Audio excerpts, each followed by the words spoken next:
एहतजाज हमारा ये था कि पुरअमन था और पुरअमन एहतजाज आखिरी तक हुआ, लेकिन बीच में कुछ समझ लो कि जिन्होंने चाहते ही थे कि ऐसे वाक़यात हो या उस वक्त ऐसे जज्बात आ गए कि वाक़या ख़िलाफ़ में हो गया, आवाम को मतलब अमन के ख़िलाफ़ मामला चला गया। लेकिन कहीं भी किसी ऑर्गेनाइज़र, किसी तंजीम या सपोर्ट करने वालों की ये नीयत नहीं थी।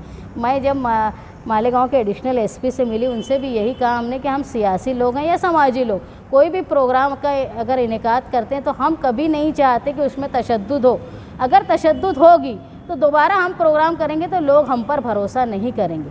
तो कहीं से भी ऐसा नहीं है कि किसी ऑर्गेनाइज़र या सपोर्टर की ये कोशिश थी कि उसमें अमन ख़राब हो। लेकिन दुख की बात है कि वहाँ पे कुछ ऐसे वाक़यात हुए जिसकी वजह से मामलात ख़राब हुए, और उसके बाद जहाँ वो वाक़या ख़त्म होने तक, यानी बंद के दिन जुमे के रोज़ 5:30 बजे तक पुलिस वालों की जो कारकर्दगी थी वो काबिल मुबारकबाद थी। उन्होंने कोई बहुत सख्त कदम उस वक्त तक नहीं उठाया जिसकी हम तारीफ़ करते, लेकिन वो वाक़या होने के बाद जो मालेगांव की पुलिस या उनके ऊपर जो अफसरान थे उन्होंने जो कार्रवाई की वो काबिल मज़म्मत है।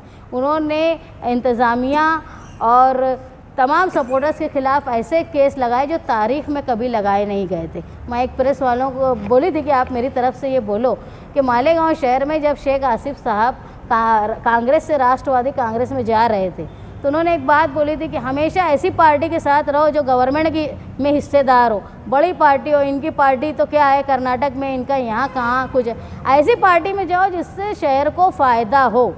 लेकिन वो इस पार्टी में गए, उसके बाद उनके मंत्री होने के बाद आज ये हालत हो गई कि तारीख़ में कभी ऐसे संगीन इल्ज़ामात जो है समाजी और सियासी लोगों पर नहीं लगे जो इनके राष्ट्रवादी में जाने के बाद लगे। इसका मतलब ये है कि इनका राष्ट्रवादी में जाना वो मालेगांव शहर के लिए जो वो बोलते थे करामत होगा, ये अजाब साबित हुआ।